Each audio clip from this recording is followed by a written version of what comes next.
Le domaine de l'hôtellerie et de la restauration figure parmi les secteurs qui recrutent le plus. Que cela soit dans un restaurant traditionnel ou un restaurant gastronomique, le métier de restaurateur est une véritable expérience unique et inédite pour ceux et celles qui souhaitent se lancer dans la cuisine. Atypique, rustique et anodin, voici un lieu qui offre un cadre propice pour mieux se détendre en consommant des produits variés faits maison. Des espaces pareils sont nombreux au Cameroun. Niambeyen Maxime Boris est un jeune qui a décidé de gagner sa vie en se lançant dans l'un des métiers de la bouche. Vous avez pu observer tout à une allure de bois, de fumée, pas de cramé heureusement. C'est une ambiance autour de la maison de fumée.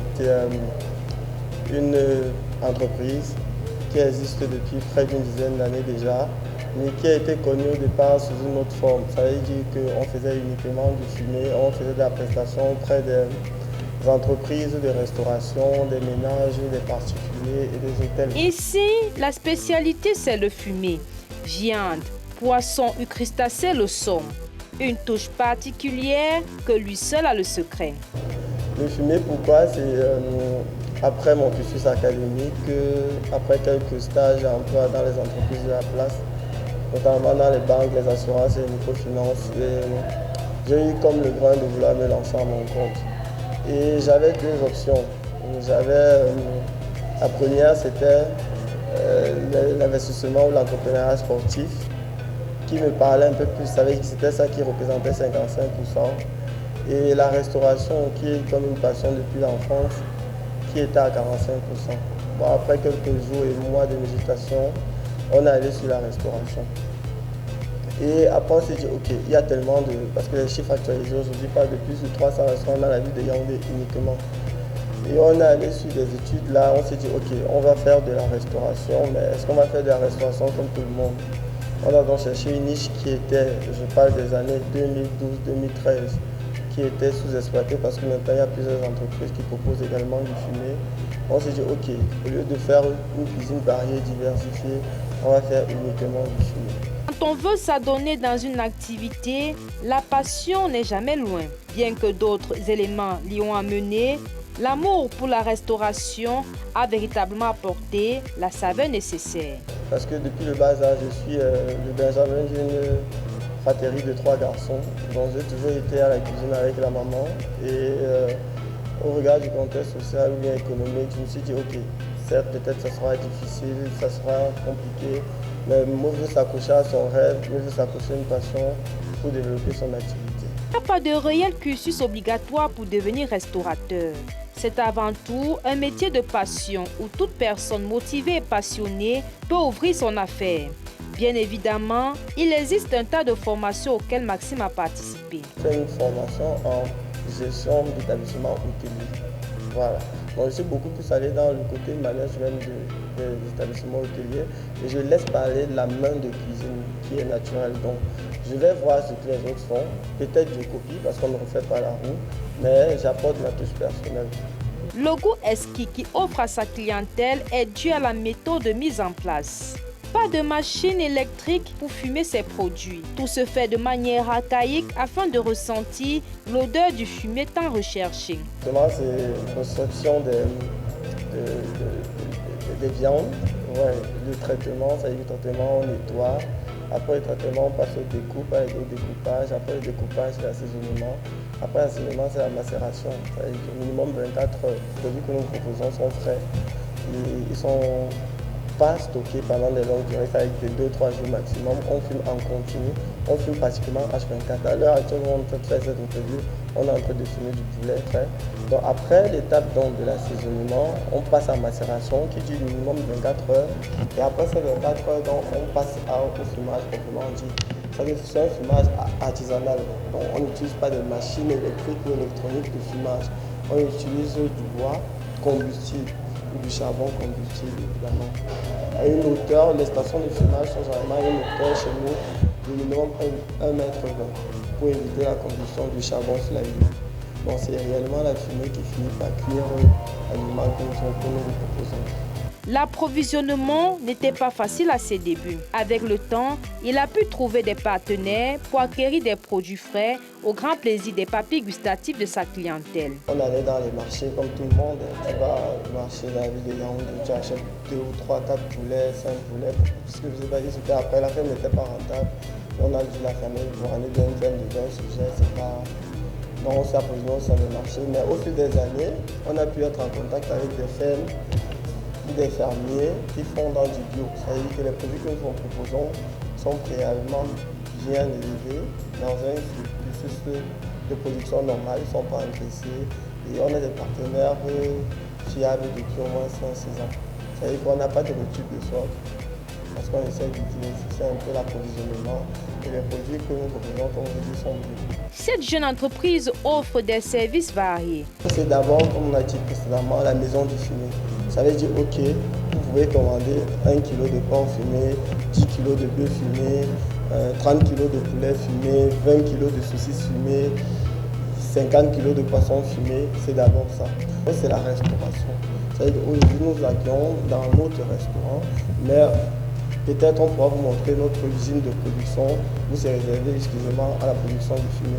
Les produits qui arrivent ici au restaurant sont revisités justement parce que les plats que nous proposons sont autour des produits fumés.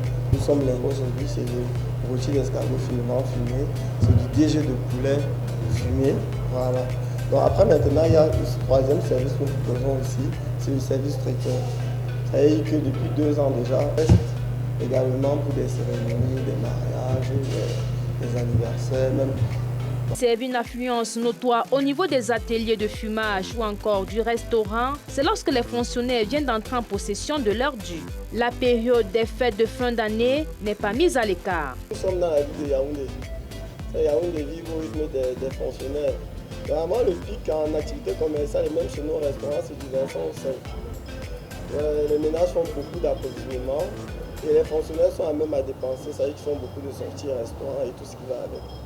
Depuis qu'on est généralement overbooké, on est saturé. Parfois, il y a des commandes qu'on est obligé d'annuler.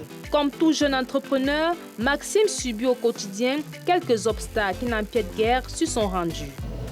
Au niveau du restaurant, nous rencontrons d'énormes difficultés parce que le restaurant, en fait, ne vit pas du plat du particulier. Vraiment, les particuliers font des sorties restaurants vers la fin de semaine. Ça veut dire comment vous faites pour tenir entre lundi et jeudi, par exemple. Il faut vendre énormément de plats à midi. Et ce qui se passe, c'est que quand vous vous lancez dans le restaurant, vous n'avez pas forcément les contrats entreprises qui font en sorte que le personnel des entreprises puisse venir manger chez vous. C'est un gros challenge. Ce qui se passe généralement, c'est que vos amis, ou bien votre relationnel direct ou indirect, programment des sorties le week-end pour vous soutenir, pour vous accompagner. Et après, s'ils sont satisfaits du coup, ils recommandent les uns et les autres et ça nous donne du bouche-oreille. Mais réellement, se positionner en qualité de restaurant et qui tient sur la durée, il faudrait vraiment avoir des contrats entreprises pour tenir à midi lors du pic. Et quand vous êtes jeune comme moi, c'est pas évident. C'est réellement pas évident. Donc, j'ai une chaîne de produits finis. C'est ça qui fait en sorte que ce restaurant existe. Donc c'est le challenge que tout jeune restaurateur, même quand on est dans nos groupes de restaurateurs et tout, c'est que bon, on se dit les grands ou les gros, ce soit accaparé pratiquement presque toutes les parts du marché. Et vous savez comment ça fonctionne. J'ai mon ami qui est DG, qui a telle entreprise, ok, il va aller manger chez mon autre ami qui a un restaurant. Et bon, maintenant quand tu es dans la trentaine et que tu n'as pas forcément des amis qui ont des structures qui emploient 100, 200 personnes, ce n'est pas évident pour toi justement d'avoir un contrat entreprise. Donc c'est un peu difficile. C'est délicat de parler des chiffres.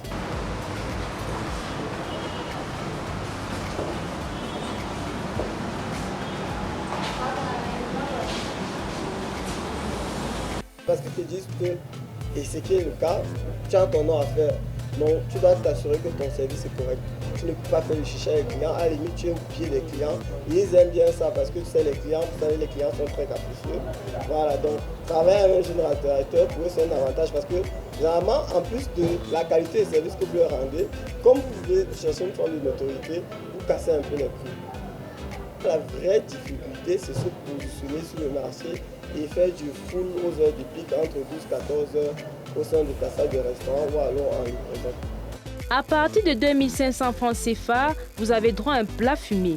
Ici, la distance ne peut vous empêcher de déguster ces plats. Donc il y a le happy hour qui est réservé justement au personnel de bureau entre 12 et 14 heures. Tous les plats que nous proposons réellement à 2500, coûtent 1500. On travaille avec d'autres plateformes de mise en distribution des services de livraison de repas. Les livraisons à partir de 500 francs, tenant compte de la distance avec point de collecte Chinga. C'est-à-dire que quand nous sommes dans l'arrondissement de Yaoundé 2, par Chinga Cité-Vert, Chinga Basto, ou Chinga Loncac, c'est 500 francs. Voilà.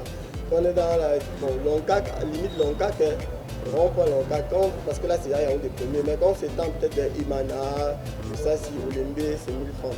Donc c'est un peu ça, donc c'est en fonction des distances. Yaoundé 5 par exemple, Colbison, c'est 1000 francs, Oyemaba 1000 francs, Biémassi par exemple c'est 1000 francs. Donc c'est en fonction de la distance de l'effectuation de livraison. Alimenter est devenu primordial pour la survie de l'être humain. Ainsi, l'on ne peut se passer de déguster ou de mettre quelque chose sous la dent, raison pour laquelle cette activité est rentable. Ce qu'on va dire, c'est que la restauration peut nourrir son homme. Réellement, ça peut nourrir son homme. Le restaurant lui-même, pour l'activité des restaurateurs, c'est une activité qui est rentable dans le contexte local. Mais à condition que vous réussissez à positionner votre restaurant. Et c'est le positionnement qui est difficile. Mais l'établissement en lui-même, ça veut dire que le point de support, se lancer dans la restauration pour un jeune Camerounais, c'est rentable. Mais il faut trouver comment positionner son produit. Nous, on a décidé de positionner sur le fumé. C'est-à-dire, ok, vous pouvez aller chez X, Y, Z, vous mangez le brisé, vous mangez le poisson frit. Parce que c'est un monde qui est très concurrentiel, attention. La passion est la chose qui motive plus d'un dans l'entrepreneuriat. Mais les jeunes font face à plusieurs réalités et ce trentenaire le sait bien.